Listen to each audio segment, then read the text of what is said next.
In chapter 12, we're going to infer the mRNA that could have produced a protein. And this is going to lead us into a lot of getting into products and then how to reduce lists. So it's very important, I think, to read the mRNA challenge. I brought it up here. There's this really bit here. This is the part that you really need to focus on. In some, they say here, in certain versions of Python, which would be pretty old versions, then integer variable cannot hold a number larger than this quite large number, which is 2 to the 31, 2 to the 32 minus 1. That is not the case any longer with Python. The numbers, integer numbers in Python are pretty much unbounded. They can be this incredibly huge value. But there are some pitfalls that I need to point out about some things that you could do in Python that could really bite you if you don't understand that this is a limitation in certain programming languages, for instance C and even Rust that I like to work in. And so it is important to understand what you would have to do in those situations to store kind of a very, very large number without actually storing a very large number. And so the problem here is that the number of RNA strings that could be translated into a protein string can be incredibly large. And so we're going to have to do this modulo operation, which is explained here. It is the remainder after a number is divided by some other number. So we're going to be using modulo quite a bit. And it shows us here that, for instance, the number of protein sequences modulo some number, which is going to be 1 million. The number of protein mRNA sequences that could create this protein sequence, the number should be 12. And there's a nice little hint here, just trying to get you to think about what modulo means. So with that, that's what we're going to be trying to do, and I'm going to lean into some func tools here. We're going to talk about reducing lists, what the reduce function does, and how it can be used in many different contexts. And we're going to be talking about product for both as something that could multiply numbers, but also like how do you what is the product of lists, and how you can create Cartesian products. And we'll be using the Python's modulo operator, which looks like a percent sign. And we will talk about buffer overload problems. I'm going to introduce an idea from functional programming called monoids. And we're also going to talk about how to reverse a dictionary to flip the keys and values and some of the problems that could come from that. So, getting started as normal, I'm going to go into the top level of my working directory here of the GitHub repository, and I'm going to source v bin activate to activate my virtual environment that I have from UV, and I'm going to do that in 2 different windows. And then I'm going to go into the 12 mRNA directory on both of these.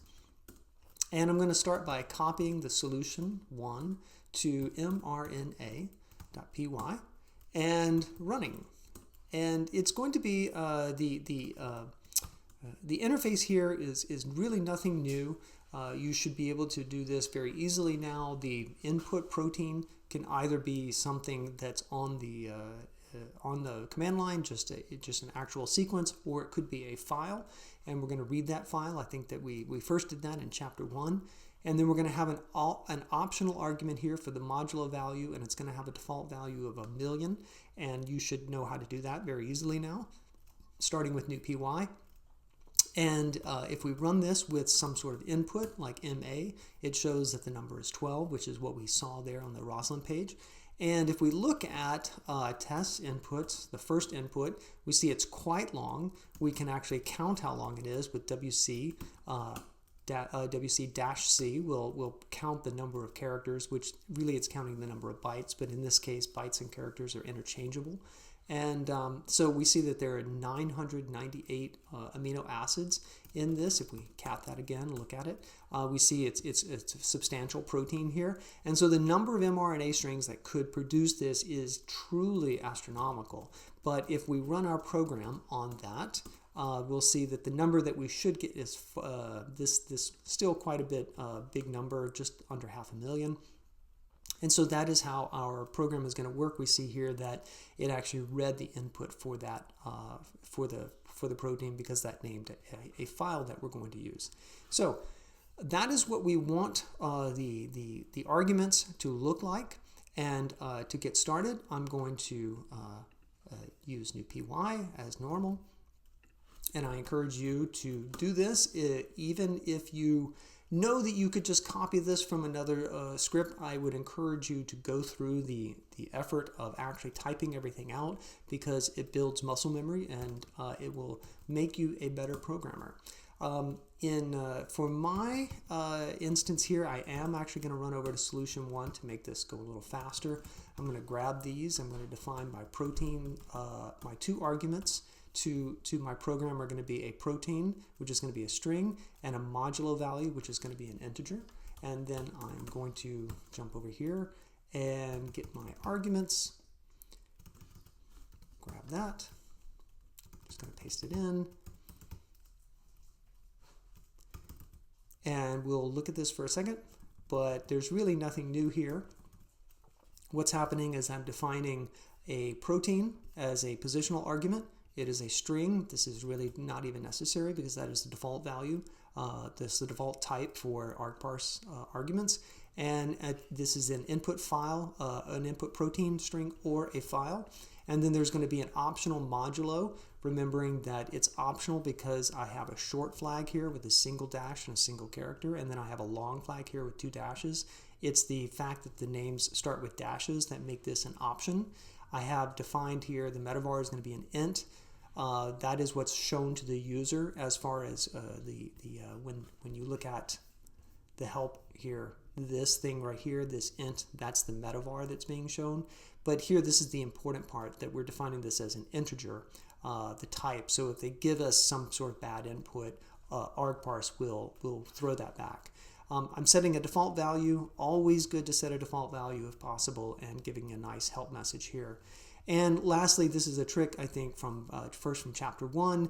If the protein is a file, which we're figuring out with os path is file. So if that is a file, then we're going to overwrite protein by opening the protein, reading it, and stripping off any new line that finishes it. And so therefore, when we return this, the args.protein will in fact be a string, and the modulo will be an integer. And with that, it's nice. It's an easy way to get started is to simply print args. I like to do that. Make sure that my program is working. mRNA. Let's run it with -help. Yes, I get a decent. Let's see. I get a decent help message. I'm getting this blown up because I need to import OS. So I see that I have a problem. I go fix it. I run it, and I see that I now have a protein as MA, modulo as that. Let's give it the test inputs 1.txt. We see that the protein is the contents of that file, and the modulo is 1,000,000. So great, we have something that works reasonably well. Let's just give it a little PyTest real quick. I'm going to do XV, so it'll stop on the first. The X will make it stop on the first failing test, and the V will give me verbose output. And I see that it already passed 2 of the tests. One is that the program exists, it's the correct name. The second one is that it passes a usage, which is great.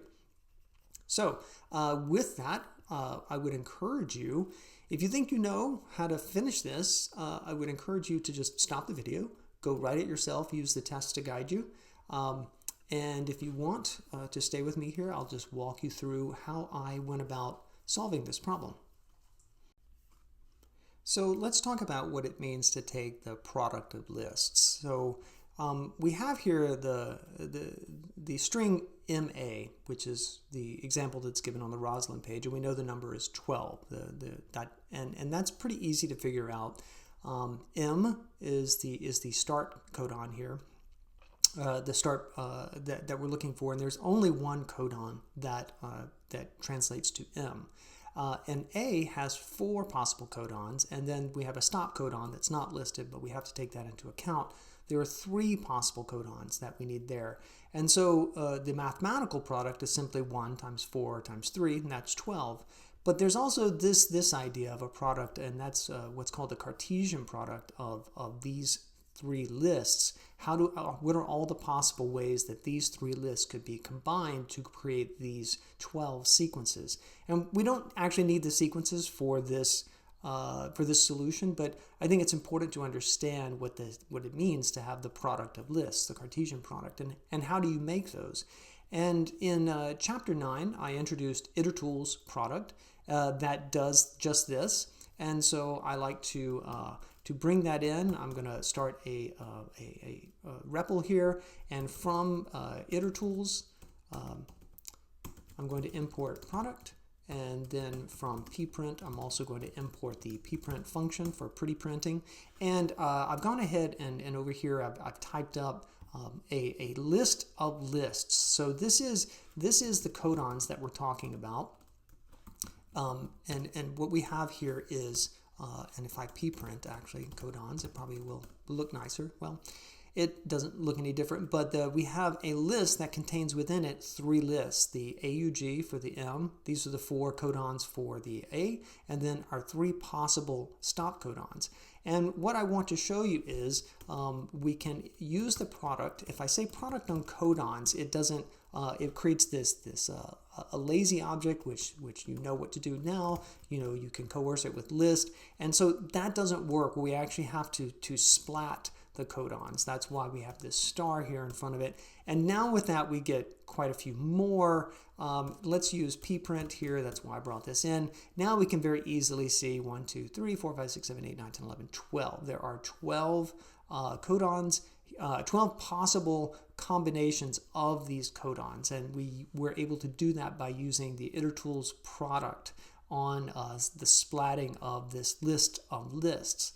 And so that could be important if you needed to actually go through the sequences themselves. That would be the easiest way of writing that. I would not encourage you to write your own version of product unless you just simply want to do it for an exercise to prove to yourself that you know how to do it. But always good to use other people's code there. So that's what's going on here. I'm just showing you exactly how I got there and why we need to use the star operator here, the splat. And so if we look at that, if we put that into, instead of that, we put it into something called combos, and we say, what is the length of combos? Then we should get 12. Great. So now that you understand that, let us dig into this problem of multiplying. So I have a note here that as the sequence grows, the number of combinations will get incredibly large. And even with just the test that has 998 residues, it's just an astronomical number of possible mRNA sequences that could have produced that. And so I have here the note that I started off with from the Rosalind page, that there are systems that you could work in one day, not Python 3, a modern version as of 2026. You're not limited to a 32-bit integer. It can be just an astronomically large number. But I'm going to point out, like, if you happen to use NumPy, you will bump up against this, and it's important to understand why this is important. And if you move to another language like Rust, which I recommend that you do learn about, you have to choose the size of your integers and whether you are going to max out at 32 bits or 64 bits. And there isn't a built-in type larger than that. So how do you get around storing incredibly large numbers? And so we're going to do this by integrating a modulo operation with the value that was given, defaulting to 1,000,000 here. We don't need to change that value, but we made that an option in the program because why not? We could, if somebody wanted to change the modulo.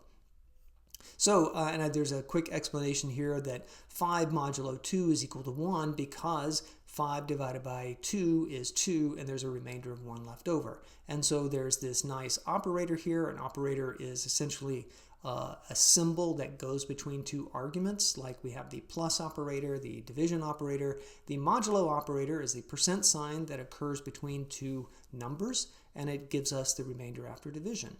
So That's important because when we run this on that input with 998 residues, we do not want that astronomically large number. We want this much more reasonable number that's less than 500,000.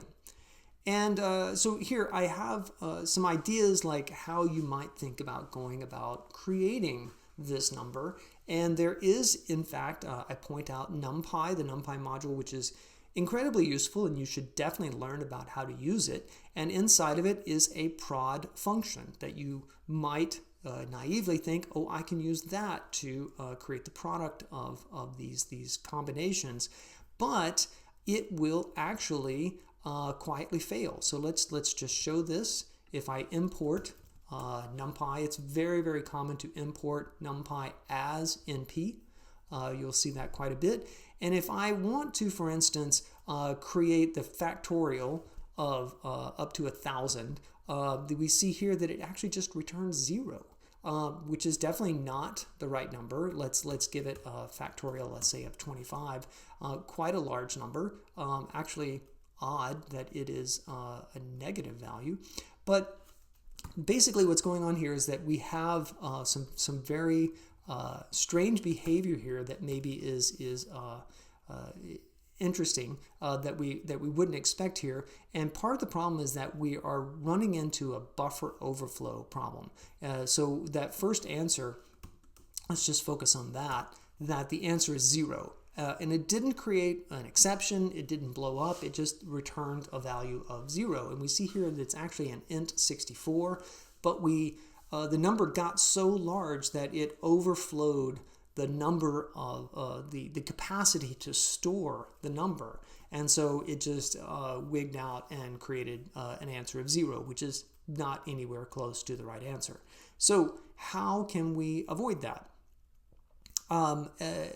We could try to import this idea of modulo, but it's not going to fix anything.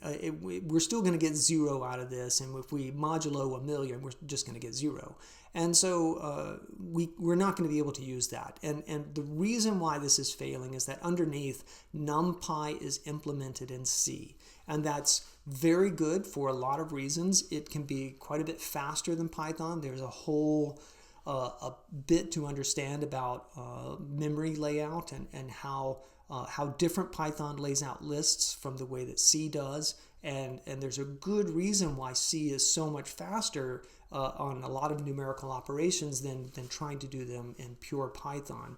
And so there's a really good reason for learning NumPy and using it, but you have to understand the limitations here. We're not going to be able to use that because we're hit this buffer overflow. So how do we create a solution for that? So if you think you know how to do that, again, I recommend stop. Go figure it out on yourself. Use.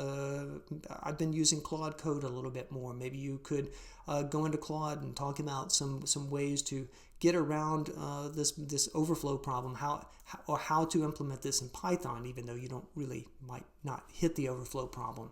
I did some internet searching to find my answer well before the days of agentic coding helps. So I'm going to go ahead and talk about my solutions next.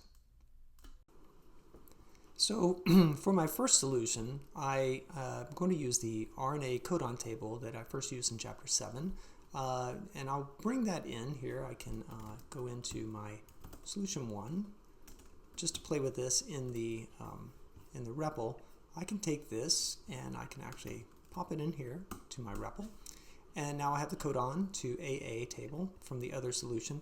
And I show here that I would like to iterate over each amino acid in MA and add additionally a stop codon and to find all of the possible codons. And so a note here that the Rosalind sequences don't include the stop codon. So I'm going to put in star here to indicate the star here for the stop codon. And I can do this first with a list comprehension and a guard, which I've done before. So let's just take our protein string MA and say for each amino acid in AA plus protein. Actually forget to copy here, And first off, let's just talk about that. So let's just print AA to see what we're looking at here. So when I say for something in a string, what's going to happen is that Python is going to treat that string like a list of characters. And so this is the way to iterate over each one of the characters. And so the protein that I'm given is just MA, and I need to append the star to it because I'm using star for the stop codon. And so if I say for AA and protein plus star, I'm going to actually get each individual character. So instead of each individual character, what I actually want is I want to print the amino acid, and then I want to print every C here is for codon, for C comma residue in the item. So if this is called C2AA, I called it C2AA here. So I should change that real quick. Well, I'll just change it in my writing here. So I'm going to take this bit here, and instead of printing those for that, I'm going to print this, and I need to change this to codon to AA. So codon to AA items, what is that? So let's just print this real quick, and let's just talk about real quick codon to AA. Oops, AA items. What does items give us? I'm having a problem typing here. AA.items. What does that give us? It gives us a list of key value pairs. So that's what is going on in this. I'm iterating over the key value pairs, and I'm unpacking these tuples. So we see here it's a list of tuples, which is, this is a key, AAA. We see here AAA. And then the residue that corresponds to that, so K.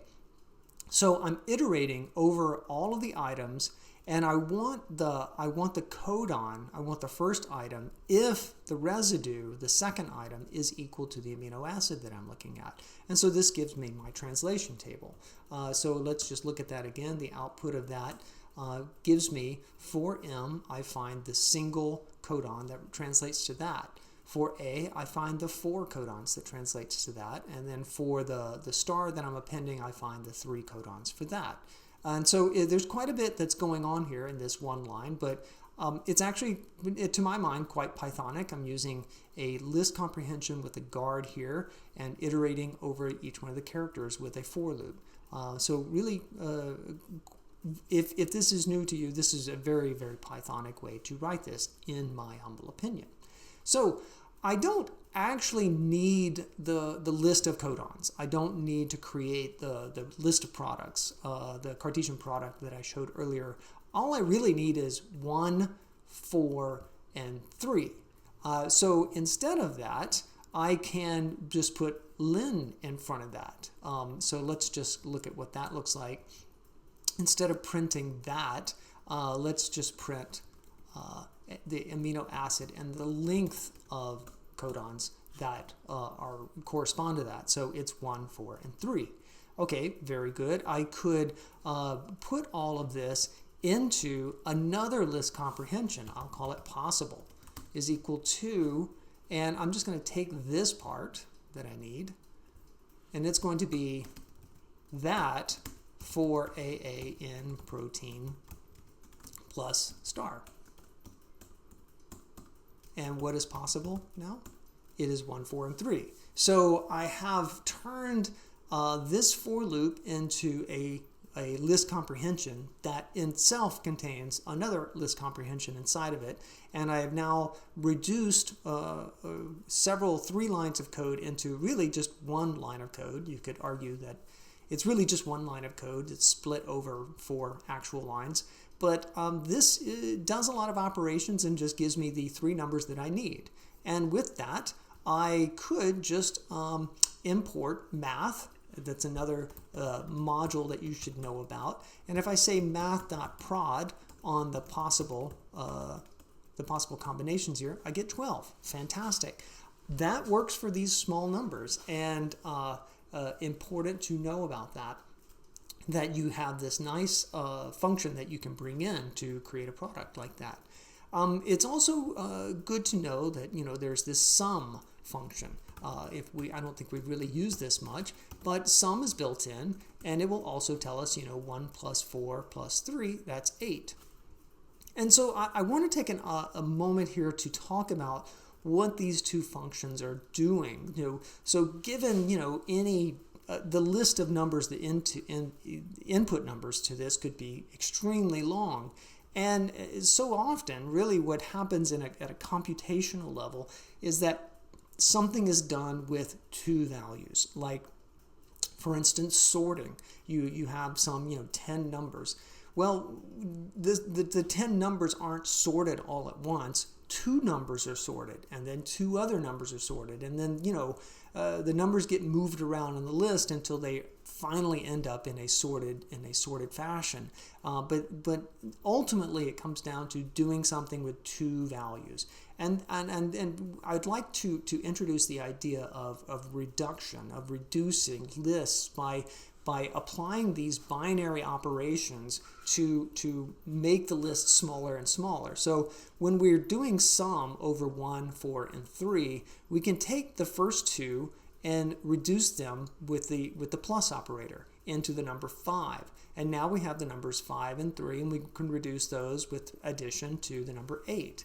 We do the same thing with product. We can multiply the first two, 1 and 4, and we get 4. And then we multiply 4 and 3, and we get 12. And this is what reduction is. And that's what is happening in this higher order function that we can bring in from functools called reduce. And if we import that, if we say import functools for functional tools, and we say help functools.reduce, then we get some nice documentation here that we can read, and I've reproduced it here so that I could highlight here what the lambda looks like. This is one of the lambdas that's different, where it actually does take two values. And so in previous chapters, I've talked about the need to bring in a star map and star filter to create to be able to access lambdas that take more than one value, because normally for like filter and map, the lambda will only take one value. But here we have a special lambda that does take two values. And for instance, if we wanted to write our own sum operation, we could write it with taking x and y, what we want to return is x plus y. And so if we were to, let's just take this bit to reduce that, and so we can call I didn't import, so I'll have to call it functools.reduce, and let's try that again, functools.reduce, pasting that in, and we get 15. So what happens is 1 and 2 are reduced, and that produces 3. And then it takes 3, and it says 3 plus 3, because that's the next number in the list, and that's 6. And then 6 is passed in as x, and the next value passed in is 4, and that is 10. And then 10 is passed in as x, and then the 5 is passed in as y, and 10 plus 5 is 15. So that is how reduce can be used with any binary operation. So addition is binary. It's a binary operator because it's an operator that occurs between two arguments. That's the binary part. So any binary operation like plus or multiplication, which is multiplication is just simply repeated addition, these numbers can be reduced using the reduce function.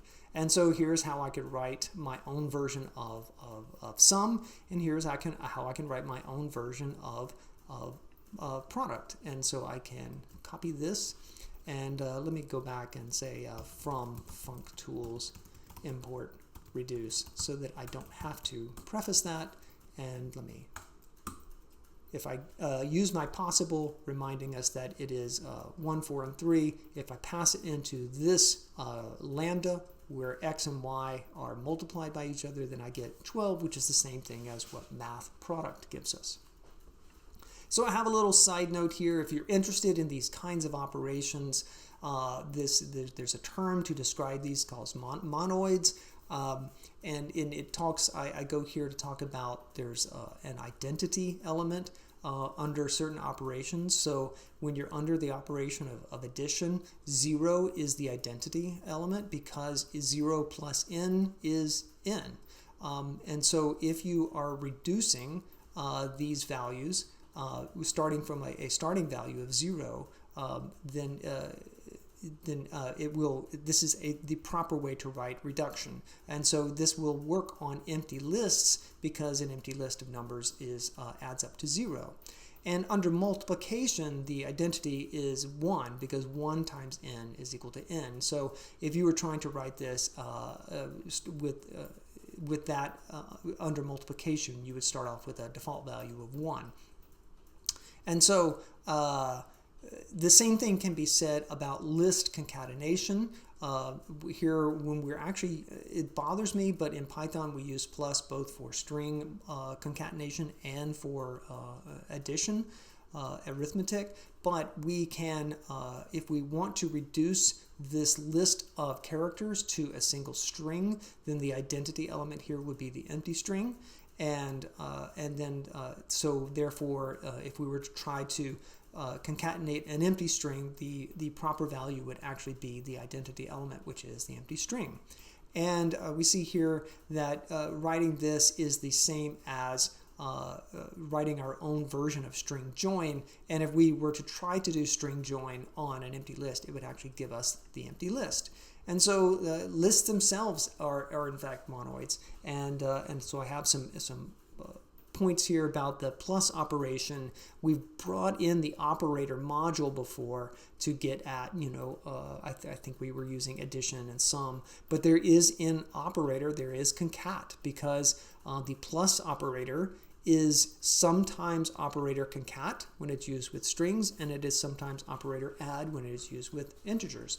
So I here have a list here. If you had a list of lists of strings, you could actually reduce those to a list of strings because we would just be concatenating each one of these individual lists into one long list. So some really cool things to understand, and when you understand monoids, it would help you really to understand what's going on with a default dict. That when you, for instance, you say a default dict of integers, what you're going to get is this default value of 0. When you have a default dict of list, you're going to get a default value of the empty list, which is essentially the identity value, at least under certain operations for int, you're getting 0. And so, really kind of cool stuff to know what's going on there at a higher level. I would point out here that Python has this ID function, which is not an identity. It's a different kind of identity. It is the identity of an object, which is usually, it's actually a numerical position it's like a memory address. So it has nothing to do with this other kind of identity. So with that, I could write, I'm going to have to write a reduction, a way to reduce these very large numbers to a smaller number that's going to involve this modulo. So getting at this idea, I could define my own product to reduce, to bring in the functools and reduce this.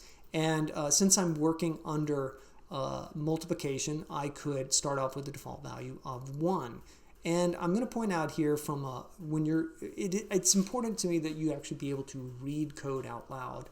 And so the way that this is pronounced is X's.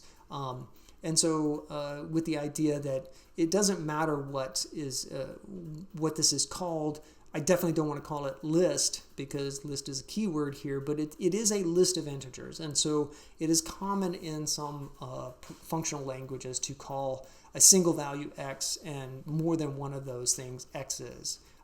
So you will see this kind of notation a lot. So the product of x's, which is some list of integers, this is going to return, it's going to reduce to a single integer value. And I could write it like this. And so that's cool, but what I'm going to need to do is to write a far more complicated way of reducing these numbers without getting into this buffer overflow territory. So I will confess I have a background in music and English literature, and I do not have a deep understanding of mathematics.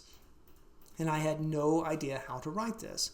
And so I went searching the internet several years ago, and I found a neat bit of code, which I have brought up here on this Geek for Geeks, and it was all about how to avoid overflow in modular multiplication. And I've looked at the Python implementation, and that's one way to go about it, but I ended up looking at this implementation here. They call it mod for multiplication with a modular multiplication, and to avoid buffer overflow. And I confess that my eyes kind of glazed over looking at this, but I gave it a try, and it did work. There's some interesting bits here. Notice this is valid Python, and it is optional in Python to put a semicolon at the end of statements. We don't normally do that. Normally the new line indicates the end of a statement, and so if you want to continue a long line over multiple lines, you actually have to use a backslash. So it is actually okay in Python to end statements with a semicolon, and therefore you could actually put multiple statements on a single line. It's not encouraged at all. That is not a Pythonic way to write code, but that this is actually valid Python. So I took this number, I took this, and I popped it into a REPL, and I played with it, and lo and behold, it worked. So I decided I would use this in my code. And if you look at the solution here, you notice here I pulled in this mod, and I give an attribution to the place where I found the code. Very important here to point out that I was able to use someone else's code. And what's going on here is I expanded their code a little bit by adding this maybe mod, because I wanted to avoid I don't need to do the modular stuff unless I'm dealing with large numbers. So if it's true that the mod here is greater than 1 and x is greater than the mod, then what I want is x mod by the modulus value. Else I'm just going to use the raw value. And so I'm going to return either this return value or x. And so what I found was that under certain conditions, sometimes this would actually give me 0, and I do not want to return 0 because I'm going to be using this in division. So this has a lot of built-in checking to make sure that I'm not doing the wrong thing. So otherwise, I pretty much just use the code as it was written here, initializing this result to 0, and let me bring up my code here. Initializing to 0. Maybe I do a modulus here on the A, and then this loop here to essentially reduce our multiplication here so that we never get into buffer overflow. And I have a test here for it where I put in 2, 4, and 3, and if I do multiplication under that and do the modulus, I end up with 2, which is what I want. So it is multiplying 2 and 4 and modulus by 3, and so the answer here is 2. And these two values I want to point out here. I have a note here that I chose these two very, very large numbers because if I went at the time, actually I haven't done this, let me import sys here, and let's look at sys, what is it, max size. It is the same number. So I was using a different machine when I wrote this initially several years back, but I chose this as, and let's see if there is any help on that, on max size. If this tells us, it doesn't actually help us there. But this is the maximum, I chose these are the maximum size of the numbers that I could put on my machine. And so if I take the maximum number and then try to multiply it by the maximum number, I'm going to get something that's obviously larger than the maximum size that I can store on my machine. So I put in there modulus 1 million, and what I get back is something that's smaller than both of the inputs. I get back this number that's close to 500,000, and so it clearly worked. And when I put in, the 998, it came back with the number that I expected from that Rosalind told me I should get. So this seemed to be the thing to do. But as it turns out, I could actually use mathprod and come up with the same number. Let's just run that and ensure. Yes, so as it turns out, on my machine, I can actually use these two incredibly large numbers. Go ahead and use mathprod to create another incredibly large number, and then I can modulus that by 1,000,000 and get the same number. So amazingly, this complicated function works, gives me the same number, but does not have to go into that use of enormous memory for that.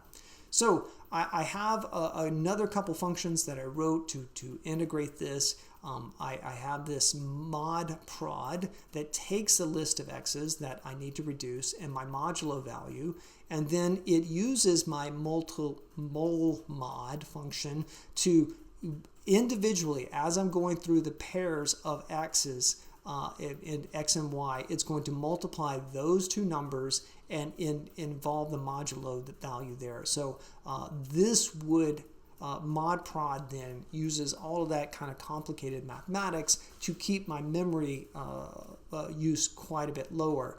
And a lot of times when we're working in bioinformatics, if we're working in Python, we're doing so because we have access to perhaps prodigious amounts of memory, and we don't have to be so worried about it.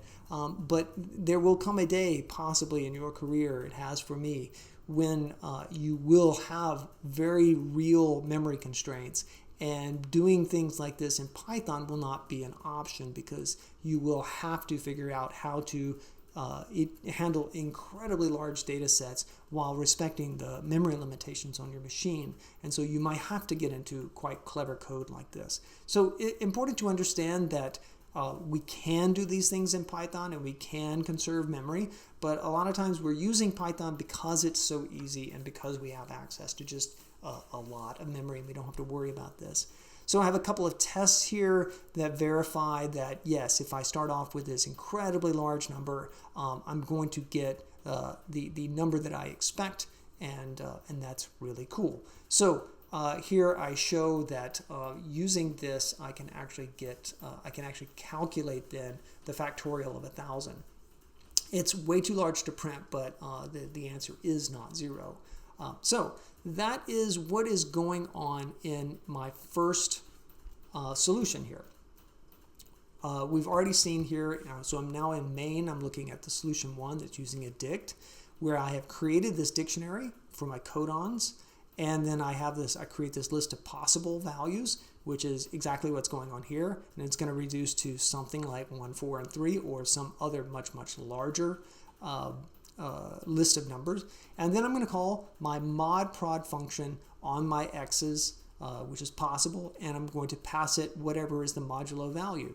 And what's going to happen is mod prod is going to use reduce from functools. It's going to take this list of x's and break it down into pairs of x and y's, and that's going to call with x and y the multiplication under modulo with these two values, and it's going to reduce those two values to a single value, and then it's going to go to the next value in the x's and reduce those two numbers, and it's going to go all the way through that using a default value of 1 in case that was an empty list, and it's just simply going to print that number that comes up with at the end of that very, very complicated operation. So that was really quite a complicated solution, but it does come up with the right answer. So in the second solution, I want to talk about reversing this dictionary that we have. So the dictionary in the first solution, let's look at that real quick, goes from a single key. Obviously, keys are always single, but it is the codon here, and then it has as the value a single string value. And I want to turn that around, and I want to talk about how, first off, how do you reverse a dictionary? And so I have this idea here. If I wanted to go from the base name to from a base name to the longer name of like adenine, guanine, cytosine, and thymine, I could create this base to name. Let's look at it. It looks like that. And if I wanted to flip that, how do I do that? And so right now, if I say base to name, if I say A, it's going to give me adenine. So what if I wanted to go from adenine to A, and how could I do that? And so we've already talked a little bit about the list. The items function. So if I look at that, that's going to give me all of the name key value pairs as pairs of tuples. And so I could, let's say I tried to map that into reversed. So if I were to say reversed, first off, let me just point this out. You might think, oh, I can just call reversed on that. But all it's going to do is give me these tuples in reverse. So it's going to give me the last tuple, T thymine, as the first tuple. So that's not what I want. What I want is to apply reversed to each one of the tuples, So if I were to say, for instance, reversed on this tuple, then it creates a reversed object. I have to list. And so you see here, it's turned it from A to adenine, to adenine to A. So I want to apply that to each element in items. So how do I do that? Well, that is what a map operation is. I want to map into reversed base name items. And so you already know that's going to give me a map object. So let's go turn that into a list. And so now that's giving me a list of these reversed objects, which is a little bit annoying, isn't it? So let's go, I'll say lambda. It's going to give me a tuple. And so I'll say list of reversed of the tuple. And now we see here we have adenine A, guanine G, cytosine, and so forth. And so it has reversed each one of the tuples. So that is a kind of a long way of going about creating this, this reversal of the items. And so if I have my codons, I believe I still have this to AA, I do not. Oh, codon to AA, thank you. Okay, so I still have this. Let's see if this code is going to work. I'm going to have to change the name to codon to AA, but it does actually work. But there's a problem here. The codon to AA is quite a bit larger than that. So we actually end up only here with it's about 21 or so keys, and we know that there are quite a few more codons that are there. And so what's happened is that when I was creating the dictionary, Python overwrote any existing values with whatever was the newest value. And so I show here in the original table, UUG is the last value is L. And so what we see here is that if we look at L, that is the only one that is there. L has only UUG. And so what happened is that as we got this list of duplicated codons, it just took the last one. So that isn't going to work. What we need to do is, and we've talked a little bit about here earlier, I brought in default dict when I was talking about monoids. So let's bring in default dict and let's create this new one, this new dictionary. First, we have to establish that it is a default dict, and it's the data type that's going to be in the values is going to be a list. And if we look at this, it's just going to be an empty dictionary to start off with. And so let's go through for key val in, and here I've called it codon to AA.items. If I go through for each one of those, I'm going to say AA. Let me just paste that. AA, I'm going for V at the value, for this value, I'm going to append the key. And that might not seem very intuitive to you, but what happens is that by talking about a codon at a particular value, if it doesn't exist, it's going to be auto-vivified. It's going to be created for us, and it's going to be created with the identity value for a list, which is going to be an empty list. And so therefore I can say a codon for this value is going to be created as an empty list. And so now I pretend that replace this thing that I have highlighted with just an empty list and say, empty list, please append to this key. And now what we end up with is a list of the distinct amino acids here. But now instead we have a list of items of the codons that correspond to those. And it's using pprint, it's actually quite, to me, a very beautiful data structure to look at. And that's just incredibly useful. So now that is something that I really just wanted to show you. If you need to reverse a dictionary and the keys are duplicated in your, I'm sorry, not the keys, but the values are duplicated in your original dictionary, this is the way to reverse that so that you have a dictionary that points to lists as its values, and you can do that with default dict. So I now have this really cool data structure that would have actually kind of been a lot to type, but since I know how to print this out, I can actually take this and just pop it into a new script, which is exactly what I did for solution 2. And so if we look here, this is the exact, pretty much the exact dictionary that I got out of this. And I pasted it into my code over here. Get args, of course, is the same. And so instead of it makes it possible to write this possible thing here is in a different way. So given this, let's say my protein is going to be, args.protein is going to be MA star. Let's see, AA to codon. Let's see. Oh, I need to change this. So let's say, let's change this to AA to codon is going to equal to that. And so with that, let's run this again. And instead of arg.protein, I'm going to say MA stop, MA. And so possible is going to be equal to 143.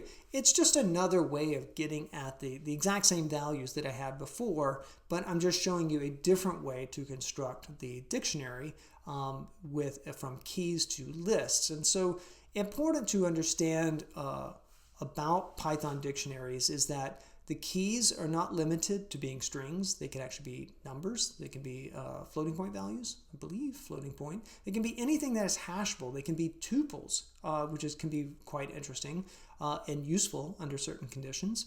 And the values in a dictionary can be basically anything. They can be objects. Technically, lists and other dictionaries, those are objects. They can be strings. They can be and of course, they can be heterogeneous as well, which is not something I approve of. But you know, the value for A could be a list, and the value for C could be a string, and the value for D could be a floating point. So whatever you want to do, I don't think that's a great data structure to work with, but just you should understand that about Python, that these things are possible. Just because it's possible doesn't mean it's advisable. So this is just another way of here I'm using the get method on my dictionary to get the amino acid. And if that amino acid happens to not exist, I'm just going to return 1 because that's the identity value under multiplication. And so there's something to say here, like obviously there's probably something really bad going on if you got a protein sequence that has a letter here that we don't have. You know, maybe there's an X to indicate some sort of a misread or an error in your sequence. So it's kind of up to you to decide: are you just going to silently ignore these kinds of amino acids that indicate some sort of error in the sequencing, or do you actually want to blow up here and to only take out if you scan the sequence for valid proteins, and maybe there's a problem with your data. So that's up to you. But I just point out here that this solution does not have all of that complicated mod and stuff, because as turns out, Python actually can handle this just fine. Can handle just incredibly large numbers, at least under the testing that I did with the limited testing that I did with the data sets I got from Rosalind. So I've given you in solution 1 something that could work with even potentially larger inputs that maybe would eventually exceed the amount of memory on your machine. Maybe you're using an old machine and you could actually hit those limits with the inputs that I've given you. And so solution 1 works for that. But I point out here that actually it's possible to just simply use mathprod on possible, and after that has created some astronomical value to then do the modulo on that. And so we can see here, if I copy solution 1 to mRNA.py and I run make test, that should pass all of my tests. Give it a second here. And I can do the same thing for if I copy solution 2 to mRNA and then also run my test suite, I also pass. By the way, that's what's going on here. If you run all test and you say, I want to run all the solutions here, it's going to copy each one of those. It's going to, what I just did manually, it's going to do it in an automated fashion, and it's going to run for each one of the solutions that are present. It's going to run the test suite on those to ensure, and this is a tool that I wrote for myself when I was writing the book to ensure that I wasn't presenting solutions that didn't work. Finally, for the last solution, we're really storing more information in these dictionaries than we need. I don't need the list of codons. I only need the number of codons that are associated with each one of those. So I'm showing you now arguably what I could have led with. The simplest possible solution is that we just have this codons table, and if we look at solution 3, that it is this very, very slim dictionary that has just the number of codons for each one of the amino acids. And so therefore I can call this code very, very much simpler to get for each amino acid the value out of that codons table, and defaulting again to 1 if the amino acid is not found. Again, that's a judgment call.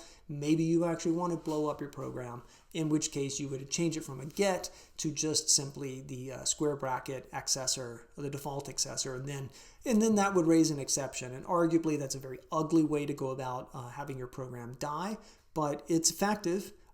It will kill the program, and then you will have to decide how to fix your input data. So I'm using the safer get method, and so we end up with this. If you look at the solution here, is if you argue that this is essentially 1 line of code, then the solution ends up being really just 3 lines of code, because we get these numbers out of this list comprehension, which looks exactly like the other 2 solutions, where I'm getting this value out of my dictionary, and then I'm calling mathprod and doing args modulo. Really extremely simple solution that only works because we're working in Python. You wouldn't be able to use that directly and translate it to C and have it work because of the buffer overflow problem.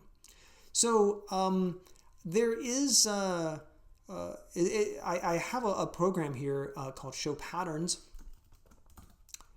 Going further, if we wanted to look at this, this is a program that does create all of the possible solutions. And so I'm curious what happens if I give it test inputs 1. I haven't tried this. So as you see, it's going to go for a while. It's creating an enormous list of